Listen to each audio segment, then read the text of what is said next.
Hey everyone, today on People Now, the famous Duck Dynasty family learns of an adult daughter from Phil Robertson's affair decades ago. We'll tell you what the family has revealed. And a story to make you smile. This dad is getting practical advice and life lessons on YouTube, and the internet can't get enough. Candid new revelations from sailor Brinkley-Cook about body dysmorphia and hiding it from her supermodel mom, Kristin Brinkley. For all of these years that we have been off television. Niecy Nash is talking Reno 911 reboot and helping us all celebrate the 30th anniversary of the Lifetime original movie with a marathon weekend. I feel like because of those two women. Actress Molly Bernard reveals how her younger co-stars, Sutton Foster and Hilary Duff, inspired her for a new movie role. Tamar, Braxton, and Johnny Wright are putting an end to bad hair with their new show, To Catch a Beautician.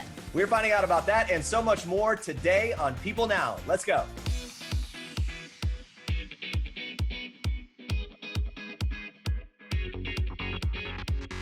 Hey everyone, happy Friday. I'm Andrea Boehlke. Welcome to People Now. I'm here in Wisconsin. Jeremy, how's it going? What are you planning for the weekend? I've got a good weekend ahead, but let me just tell you how it kicked off, sort of. Last night, I was putting the girls to bed, and Adley, the younger one, who I've told you stories about before, some of the crazy things she says at night, I said, okay, night-night, and she was like, good night, watch out for the crazy doll face, this crazy, scary doll face. And I was like, what are you talking about? And she goes, oh, the doll that walks around in the middle of the night in the bedroom.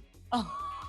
No. And I was like, I slowly walked down the room, closed the door, locked it from the outside. I'm like, what are you talking about? He does that a lot. Wow. Yeah, isn't that wild? Anyway, so that kind of threw me, and I didn't sleep well, and so now I feel like the weekend's off to like a weird start already. So. It threw me too. I don't know if I can sleep tonight. Yeah, I know, right? All right, there's a lot to get to today. Here's what you need to know and what's trending for your Friday. The Duck Dynasty family just found out that they're a little bigger than they thought. Phil Robertson and his children revealed during an episode of their Unashamed podcast on Thursday that they recently discovered their deeply religious patriarch has an adult daughter. Here, listen to Phil's son Al share how he learned about his sister in a letter. So basically, it was from a woman who said that by a DNA search, she thinks that dad might be her dad. Phil has previously admitted to being a philanderer prior to finding Jesus, and it appears his daughter was conceived just before he devoted himself to the church. Phil married his wife Kay, known as Miss Kay, in 1966, and the pair remained married. On the podcast, Al went on to say that he knew they had to pursue the letter to find out whether the woman's claims were true. When Al finally approached his parents, Phil agreed to take a DNA test, and it ended up being a 99.9% match. During the podcast, Phil said that when he got the call about being the father, he said, quote, bring her on down so they could meet. Yeah, Phil confirmed the family has already met his daughter, Phyllis, and that the Duck Dynasty audience can expect to meet her soon on an upcoming episode of the podcast. Hear what else he had to say about the situation. It's a pretty cool explanation of redemption, reconciliation, love. It's, as it turns out, 45 years, you have a daughter that you don't know about, and she has a father she doesn't know about. 45 years, it doesn't sound like very long, but you say, that's a while. So finally, after all those years, we come together. And Phil's son Jep says finding out about his long-lost sister was super awesome, as he put it, and that he was so excited about the news because he always wished he had a sister growing up in a family of boys. He says to find out about her now was like a dream come true. Sailor Brinkley-Cook is getting real about her struggles with body image, opening up on Good Morning America on Friday about a raw Instagram post that she wrote in which she talked about her own body dysmorphia and leftover eating disorder tendencies. She tells GMA, I have this awful feeling that if I'm not skinny, I'm not worth being celebrated and I'm not worth being praised. She went on to reveal that she's had moments of looking in the mirror and, quote, being disgusted with myself for the tiniest little things like a roll on my stomach, a little pooch on the bottom of my stomach. That was her quote. And as a daughter of supermodel Kristin Brinkley, Sailor admits that growing up being compared to her mom wasn't always easy. I grew up a little bit overweight, and I felt the weight of my overweightness on me constantly from people teasing me, from people looking at me differently. And also being compared to your mother all the time. It's just crazy how that can really just shut down your self-esteem, because you think you want to grow up thinking you're your own person. Even though Sailor is extremely close with her mom, she adds that Christy didn't know about the pain that she was going through at her worst. And I'm sure from a parent's perspective, you'd be devastated, obviously, to learn this was happening. A lot of candid revelations in the entire interview, especially there. It's great to see her being so open about a tough subject to maybe help other people out there feeling the same way. Yeah, this is absolutely going to help a lot of people that are struggling with similar issues. Sailor says she first developed an eating disorder around the age of 15. She admits she looked up to a lot of modeling icons at the time who are size 00, explaining, quote, I was seeing them being so celebrated by everyone everywhere and being wanted by all the boys and all that greatness that comes around being this tiny supermodel. And I wanted that. But now, with the support of her friends and her family, Sailor is working to embrace and love her body. And she has a message that I think we could all learn from. She says this, quote, life is too short to not celebrate your body in every season of your life. All right, guys, today's story to make you smile comes from the internet's dad. And if you have not yet seen videos from this guy, you are going to love him. Take a look. Okay, so I get a call from my daughter the other day and she says, Dad, my toilet won't stop running. And I thought for a second, well, it can't be that fast. When did you catch it? That didn't really happen. It was a dad joke opportunity. And if I would have missed it, you might have wondered about me. So anyway, I'm going to show you how to fix a running toilet. That's Rob Kinney, dubbed the internet's dad for his YouTube series, Dad, How Do I? He's a father of two who lives in Washington State, and he began a YouTube channel of DIY videos during the stay-at-home period. He already has over 2 million followers. I love this guy. Rob's goal is to provide useful content with a classic dad joke or two along the way. His videos outline basic tasks that everyone should learn how to do, from fixing a running toilet to shaving to replacing a flat tire. Every Thursday, Rob shares a new how-to video, and on Tuesdays, he shares videos discussing different types of tools. This is a great series. It's all inspired by Rob's own childhood. Growing up after his parents divorced, his father got custody of Rob and his siblings. His father then left the family when Rob was just 14 years old. So he knows how difficult it was not having parents to show him the ropes during his formative years. But now with this YouTube channel, Rob is able to be a father figure to kids and adults out there who might be feeling exactly how he felt back in those days. And it's a chance to teach them some of the lessons that he missed out on. So Rob told us, quote, I have been humbled and overwhelmed emotionally by the response to my channel. I truly want my channel to be a safe, calm place to learn how to do things that you might not be able to learn elsewhere for whatever reason. I've been ending my videos by saying, you got this, because I want people to feel empowered to do things that might have intimidated them before. I love this, and I can't tell you how many times, even recently, I call my dad, like, hey, I'm installing a lighting fixture. How do I do it? Stuff like that, Yeah. that he's able to walk me through. Rob has raised 2 children of his own with his wife. They're now living as successful, well-adjusted adults, so he's clearly a dad that knows a thing or two. If you want in on Rob's tips and his uplifting words, you can check out his Dad, How Do I channel on YouTube. All right, time for a little throwback. After The English Patient made audiences swoon in 1996, Kristin Scott Thomas was nominated for an Oscar for her role in the World War II era romance. But before that, she's the first to admit that she wasn't exactly on the fast track to fame. She tells us in this week's issue of People that she, quote, sort of puttered around, but she adds, there are some things you feel that you absolutely have to do, and they somehow alter the course of your life. That was one of them. Despite going on to star in more big movies, the British actress chose not to move to Hollywood. Instead, she raised her 3 children in Paris with her now ex-husband.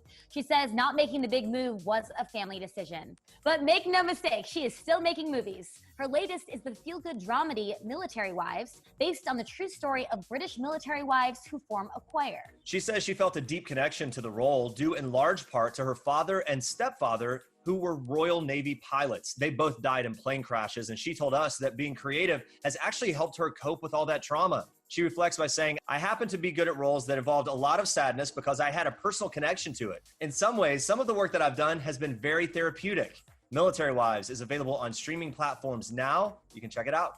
All right, stay with us. We are chatting with Niecy Nash about the 30th anniversary of the iconic Lifetime original movie, and we'll tell you why she is responsible for the Reno 911 reunion. Plus, Molly Bernard shares how her younger co-stars Sutton Foster and Hilary Duff helped her prepare for her new movie.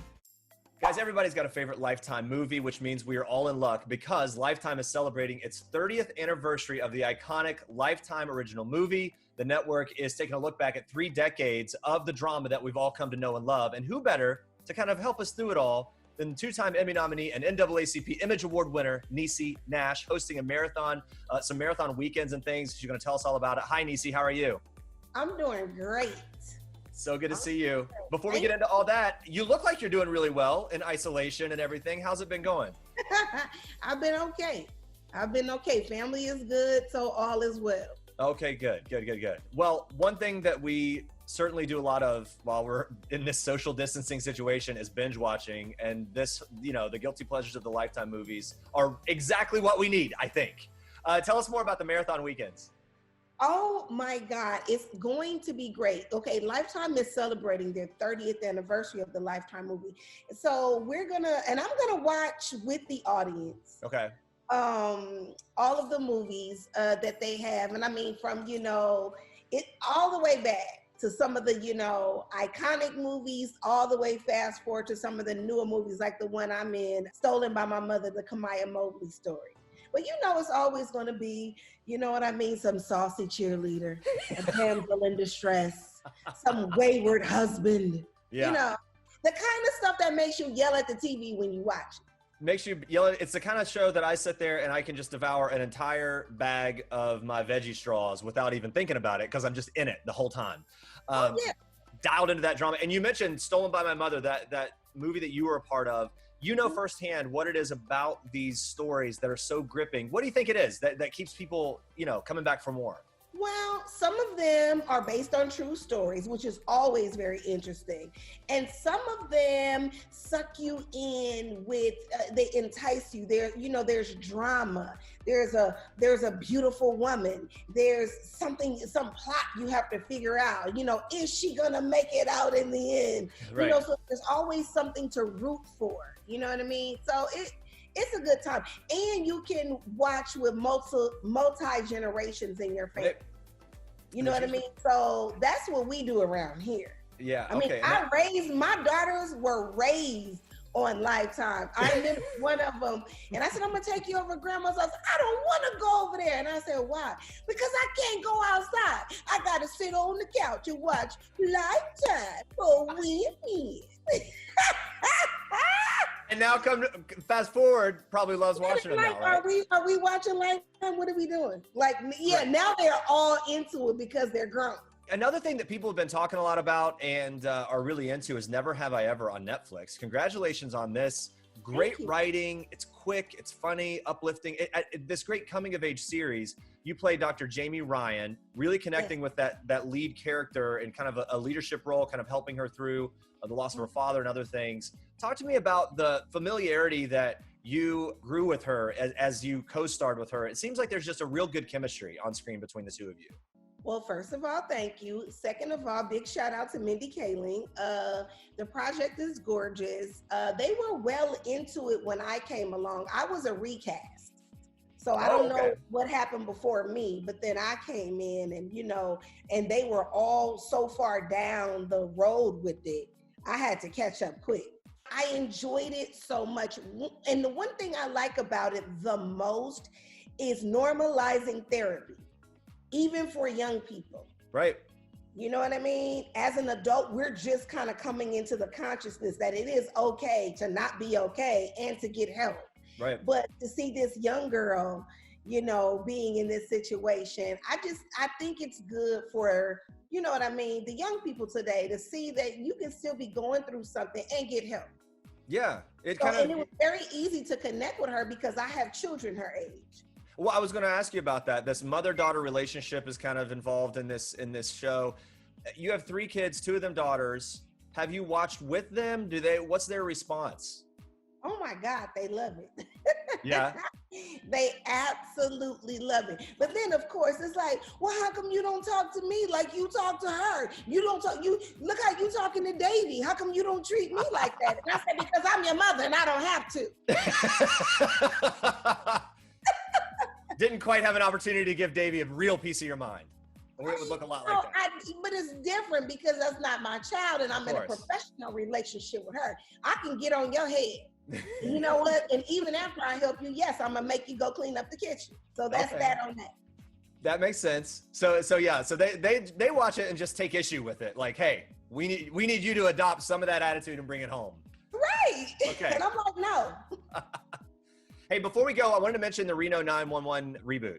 It's a show that ran for 6 seasons, ended in 2009, back on Quibi. Was it fun to kind of pick that back up and jump back in? Oh my goodness. When I tell you I have been playing so many tortured mothers. So to come back and put on my uniform and get back together with my friends in an unscripted environment was delicious to me. And I mean, it was like no time passed. And let me just say this for the record. I don't care what you hear on the streets. I single-handedly take credit for Reno coming back because for all of these years that we have been off television, I constantly, every couple of months, will email the gang and be like, guys, we should get back together. Guys, come on, let's do it again. And so I think I kept putting it in the universe and it manifested. I think there have been times that you've been in studio with us on People Now that you've mentioned it and that you've talked about keeping that cast together. So I 100% believe that you are responsible for it. I mean, I think we got the tapes and the receipts to prove it. So, and that ensemble cast coming back together, did everyone kind of just click back in, like not a day had passed, or what was the vibe? Immediately. Yeah. No, they clicked back in immediately. Once we all showed up and we walked in the hair and makeup trailer, it was like, hey! And we were back off to the races. We had a little dinner first, which was so funny. We laughed the whole time, and then we put the uniforms back on and was like, let's go give the people what they've been waiting for. So great. Well, since you put that out in the universe and it happened, do you think we'll see another Reno 911 movie? Is that something you're going to put out there, or what's the vibe? Oh, I can manifest anything. Tell me what you need. Okay. I'll email you later. Okay. Niecy Nash, it's such a pleasure to talk to you. Thank you for being here. Thank you. And guys, everybody at home, you can watch Niecy help kick off and celebrate 30 years of Lifetime original movies. It's starting May 30th. Check it out. Did I say something stupid? I keep thinking about it and cringing. Why? Because I was so drunk. I don't want some random girl thinking I was trying to solicit her into some arrangement. I have kind of been considering it. Considering what? Well, I do declare, Mr. Angela Merkin, I am but a spinsterly old maid who has yet to use these plentiful hips for a single babe. Younger star Molly Bernard's new film, Milkwater, is making its world premiere virtually at the Brooklyn Film Festival. You can stream it for free from today till June 7th, so check it out. Molly plays a young woman who grows increasingly attached to an older gay man after she decides to become a surrogate for him. I spoke with Molly all about the film, including what she learned from her younger co-star Sutton Foster about leading a project, and got some updates on Younger itself, including a possible spinoff. Take a look.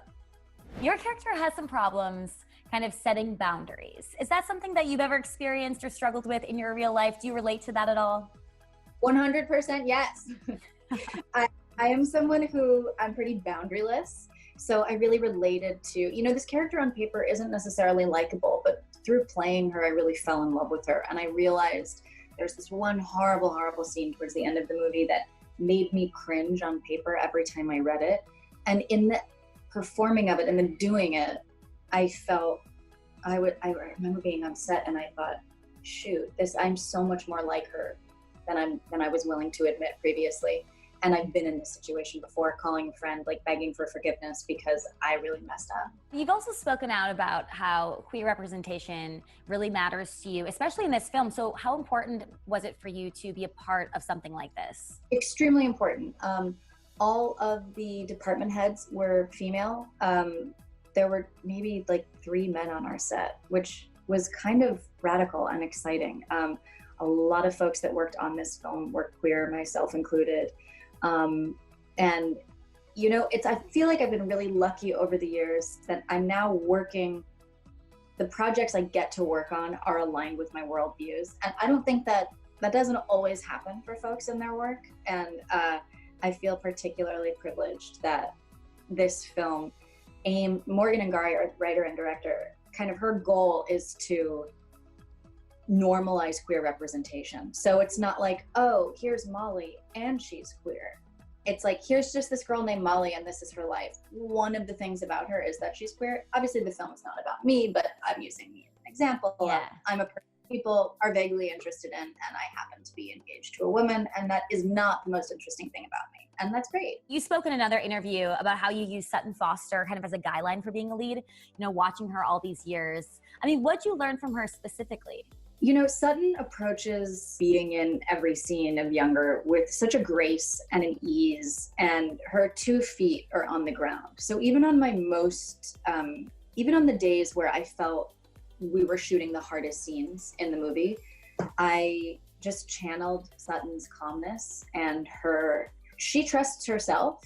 And even if she doesn't inherently, you know, which I believe she does, but even if she is a little nervous or anxious, it's not anyone else's business. And I was so moved by that. So I don't know that I always succeeded, because I'm a bit more of I'm an anxious person. So I really tried to channel this woman who's been my idol since I was 14 years old. And I was like, this is a wonderful opportunity to practice how to be a leader in a project. And I need to just do it gracefully and courageously. Yeah, did you actually reach out and ask her for any tips, or did you just kind of use all the information you got from observing her over the years? I used all of my information observing. You know, she's such observing Sutton is like, she knows that I'm like a dork and a huge fan of hers. Yeah. But she gave me great advice our second season. I was really, it might have even been our first season. I was extremely nervous. And I remember her saying to me, just stop. You don't need to. It doesn't have to be this like painful. It can be fun. I know the stakes are high, but you have to let yourself enjoy it because you're good. So just like give it up a little bit. Yeah. And that has stayed with me. I mean, Hillary also said a similar thing in our second season. It was like, calm down. You're great. Just chill out. And that's 5-6 years ago. So I feel like because of those two women, I have grown up a bit thanks to them. Obviously, fans know and love you from Younger. Now, it's a little different this year because, you know, the series has premiered in June for the past 3 years. Were you able to film any of season 7 before coronavirus shut down all production? No, I wish, dude. We were about to start shooting right before the shutdown happened. Everything was getting set in motion. So we were not, I haven't even seen scripts. Wow. No. So you know nothing about season 7? Nothing. I wish I knew. There has been buzz on the internet about a possible spin-off in development for Hilary Duff's character. I mean, what could that mean for her character and also your character, because Lauren and Kelsey are very close? I have no idea. I've heard the buzz. I'm interested in the buzz. I'm down for all of the buzz if any of the buzz becomes reality. It's like a spin-off for Kelsey, Hilary's character. It just feels right. Like, and I wonder if it involves, you know, nothing having to do with Millennial. I wonder if she does her own rogue. Who knows? Like, Kelsey is a powerhouse of a woman, as all of the females are on our show. So, but there's something limitless to the structure of Younger that speaks to how I think our female leads play these characters. It's like why people love it. So you obviously would want to be part of the spin-off if that all happened. First 4 years working with Hill. Are you kidding? Remember, you can stream Milkwater for free as part of the virtual Brooklyn Film Festival from now till June 7th. And we'll have even more from Molly next week, including details on her recent engagement and her friendship with Hilary Duff. But now, watch this. So, what do you think of my new hog? What is wrong with you? I gave you strict instructions to buy a moderately priced sedan. You did, but I received other instructions from California. What? Come on, my love. We already have your car, and this will be our fun ride. For date nights. For date night? Who am I, Kate Hudson? Yes, and I am your Matthew McConaughey. Guys, Never Have I Ever is a new coming-of-age comedy on Netflix. It's surrounding an Indian-American teen who wants to elevate her social status after suffering through a traumatic year. To tell us more about it, we have one of the stars of the show, Sendhil Ramamurthy, who plays the father of the lead character. It's good to see you, man. And by the way, let me just say this, the beard game is on point. I don't know if it's always that dialed in, but it certainly is. No idea how happy you just made me, Jeremy. First of all, everybody in my household hates it. I haven't shaved since the lockdown, since March 1st, basically, was the last time I shaved. So I'm really proud of it. Nobody else likes it. When it comes to Never Have I Ever, I heard you didn't actually like the script when you first read it, which is an interesting revelation. What's the deal with that? No. I loved the script. I started reading because they offered me the role, and I didn't know that my character was dead from the get-go. I didn't know. So I started reading the script and I was like dead on page 4. And I was like, this is awful. Like, this is the worst script I've ever read. Like, how can I be dead on page 4? I was like, they did send me 3, the first 3. So let me just keep reading. And as I was reading it, I was like, oh, I really like this, but I'm dead. So it was not that you hated the script. You hated your role and what you thought was going to be your fate as a character. I hated that I was dead on page 4. Is what I hated. And so, as a dad, when you look at the real life stuff, did you kind of experience anything in this script, in this show, that you have maybe implemented into like, oh, that's, or maybe just like put a mirror up to you? They're like, wow, I want to be better in this way, or I want to work this in. Yeah, I kind of just want to be Mohan in general. He seems like just a good guy. he seems like a really cool dad. And I kind of asked my daughter is 15. And so I asked her, I was like, you know, and she loves the show. And so I was like, you know, like it's like me. It's just like me. I just had to play myself, you know? Right. And she was like, yeah. And then, because when I first got it, I was like, I don't know what I'm going to do because I got to play like this kind of dorky dad who's playing like dad jokes and stuff. Like, I don't know how I'm going to do it. And she was like, so are you saying that you're too cool? Because that's definitely not the case. You're going to be just fine. And I was like, okay. So I had to check myself right there. And I kind of took to it like a duck to water. Hey, so one of the big surprises, at least I guess from my perspective, so you're involved, Mindy Kaling, and then John McEnroe is part of the cast. Yep. We hear that your link with him goes way back. What's the story there?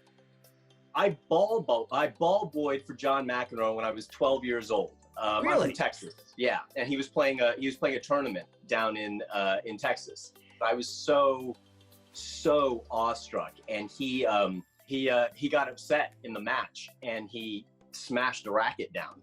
Wow. And I got it. He gave it to me and he signed. I've got it right here. Hold on. Wait, are you serious? Whoa, this is actually a pretty cool keepsake from that time. Yeah. It's right here. Right so here. Cool. And he signed it on the right on the handle. On the handle. And then here's the break in the racket. I don't know if you can see it or not. It's right there. Oh, yeah, I do. I see a little indentation there. Wow, what a great keepsake. And by the way, how appropriate of all things you'd want to keep from John McEnroe. It's like one of the rackets he broke in a furious rage on the court. That's it. Yeah. Wow. No, it was super cool. And so Mindy Kaling, co-creator of the show, also an executive producer. Talk to me about working with her and how she brings vision. You know, we're used to as fans, of course, seeing her on camera, but we also know she does a lot of work behind the scenes. How does that relationship play out? Well, I played Mindy's fiance on The Office for the last 2 seasons. So we've known each other for years and years. And I just really dig her. I'm a fan of hers. So I was really, really happy to be a part of it. You're also part of season 6 of CW's The Flash. You played the villain, Bloodwork. What was your biggest takeaway from that experience now that you kind of look back on it? You know, that was kind of like going home a little bit in that it's sci-fi. And I've kind of started my career in sci-fi and then kind of branched with things. And I just, I love the possibility of sci-fi. And that was what was great to come back to it because you can do anything. You can be shot and live. You can do whatever. So for me, like, it was just kind of the joy of entering that world again where, you know, there's limitless possibilities. Well, and not to give anything away, but there is always the possibility, no matter how things end for a particular character, they could come back. What do we think the chances are of seeing you again on the show? On The Flash or Never Have I Ever? On The Flash. On The Flash, I'd say I just fingers crossed. I'd love to. If they want me back, I'd love to go back. We'll see. All right, fingers crossed. Let's keep walking, taking a tour of your credit list here. Let's talk about Heroes really quickly. You played a geneticist on that. Looking back now, favorite memory from Heroes. What do we think of a reboot? Favorite memory from Heroes is the cast. You know, I love that cast, and we're all still really, really close. We text all the time.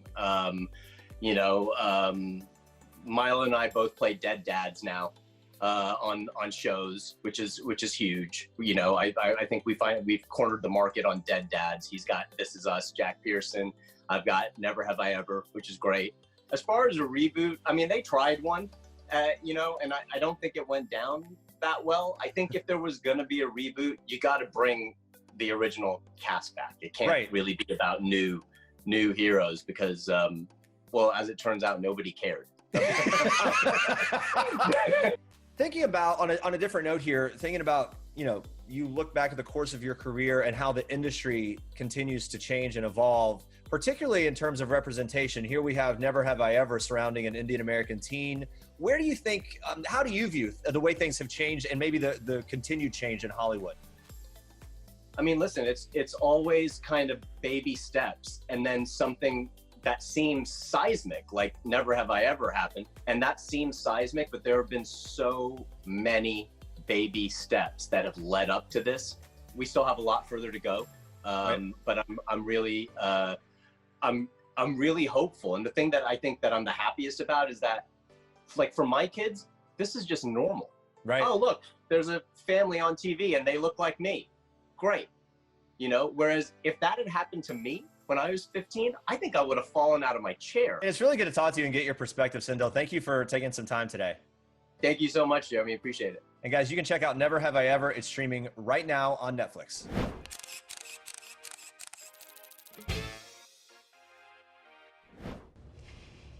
I'm so sorry. I didn't do it. I swear I didn't do it. We believe you.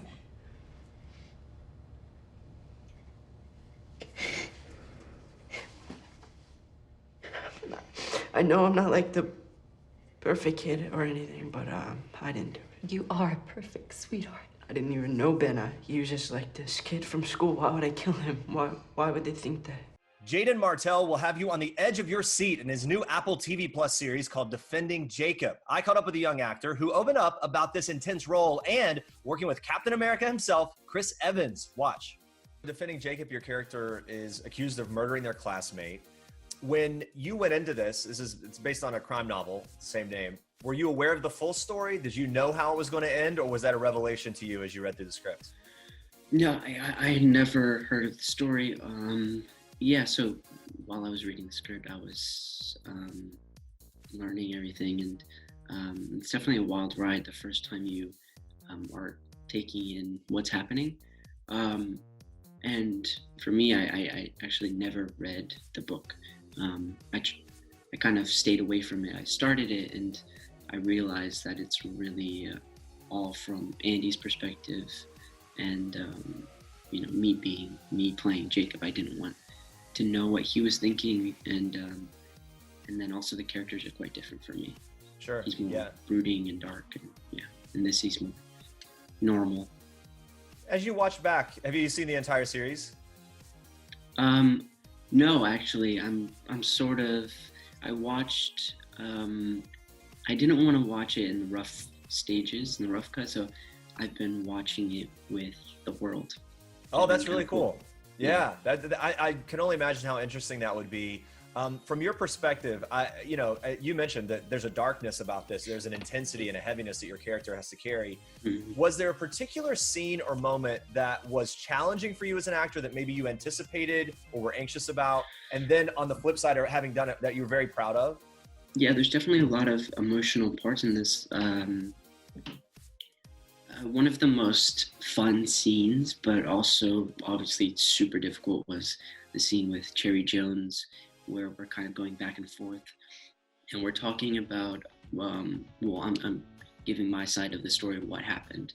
And it was technically challenging because we had to weave in and out, and they insert clips of me going down on my knees, standing up, and finding the body. So that was difficult, but also the amount of dialogue. It was, I can't even remember how many pages, but we spent like 2 days working on that scene. But it was just, and it was also kind of emotional because I feel like attacked, and I feel super stressed, and but I found that so fun. It was just like little exercise, and I got to do it with Cherry Jones, which is pretty cool. Look, this is the kind of thing where the relationship really builds between you and Chris Evans' character. And I know that you recently worked with him in Knives Out as well. Tell me something about that working relationship and just something that we would maybe be surprised to know about Chris Evans. That's a funny question. Well, a funny thing is that we actually worked together before. My first ever project was playing a younger Chris Evans, which is a crazy coincidence, but we never met on that. So Knives Out, I told him that we had technically worked together, and then on Knives Out we found out that we were going to be father and son. But you know, he's obviously, everyone knows that he's a very talented actor, and he's also a very hard worker, and I think he's very he's a real professional where he thinks about things that I don't see other actors think about. You know, he's thinking about the big picture always, which is really cool, and it's cool to have him work with you because you know, he's kind of looking out for the story and the entirety of the show rather than just his own character. Yeah. So he's a bit of a leader in that way. And it's funny, Chris he's not the type of person that demands respect or anything like that. He wants to be a friend, and he makes jokes all the time. So he does make dad jokes, but he definitely has that brotherly love. Quarantine got your hair a mess? At least it doesn't look like this. Girl, you got a hole in your head. Tamar Braxton, celebrity hair slayer, and Johnny Wright, A-list stylist, are here to bust bad dues. Y'all ready? It was a choppy mess. Tamar Braxton and stylist to stars including Michelle Obama, Johnny Wright, are teaming up on a new series to put an end to bad hair and bad beauticians. It's called To Catch a Beautician. Really clever here. They'll help disgruntled customers confront the stylists who damage their hair and allow them a chance to redeem themselves after they go through a rigorous hair boot camp. We caught up with Tamar and Johnny, and they shared what they love the most about their new show. Watch. I think my favorite part making the show was listening to the stories and how Johnny and I could relate and understand where they were coming from, where they were talking about the traumatic, botched up hair experience that they were experiencing. It hit home a lot of times, and sometimes from the stylist standpoint, you can understand their side of the story too.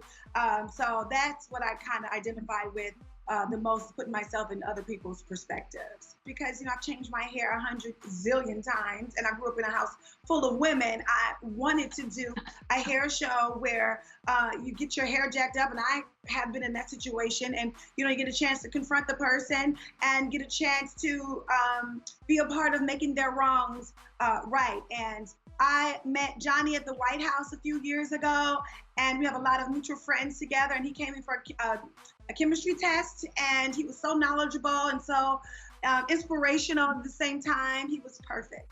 I as well love the stories. I love all the stories because we definitely touched on so many emotional stories with so many different people. There's 20 episodes, so you can imagine all the different stories we had. But my favorite part was, of course, the boot camp and putting them and going through the education process and letting them have an opportunity to redeem themselves. I love that part. That's a part of my mentorship. I love to teach people new techniques. I love to teach people how to style hair, period. And it's very, very important for me just to show them a different type of professionalism and also a better way to communicate with their clients. And for me, I think that the clients want to feel like they're being heard. Because majority of the time they haven't had a chance to express what this hairstyle, what this botched hairstyle has done to them emotionally. And so by just us hearing them and feeling compassion and wanting to help them at the end of the day is a beautiful thing. We also wanted to know what Tamar and Johnny hope their viewers will take away from the new series. From the client standpoint, yo, speak up. Let somebody know if you don't like your hair or when it starts to go wrong. Be open about your feelings and communicate them. And don't feel bad for how you feel, not even just with hair, just like in life. If you're not comfortable with something, open your mouth and be honest about it and talk about it. Yeah, and of course we want people to have fun. This show is going to be so much fun, so funny, and at the end of the day, it's going to be very educational. So hopefully you get a whole lot from this show. For more, watch To Catch a Beautician Mondays on VH1 at 9 p.m. Eastern. Coming up next week, BB Rexa will join us to tell us about the musical way she's honoring the class of 2020. Plus, Hunter star Logan Lerman fills us in on his poignant new drama film called The End of Sentence. Thank you so much for watching. Have a safe and happy weekend. We'll see you back here on Monday. Bye, guys.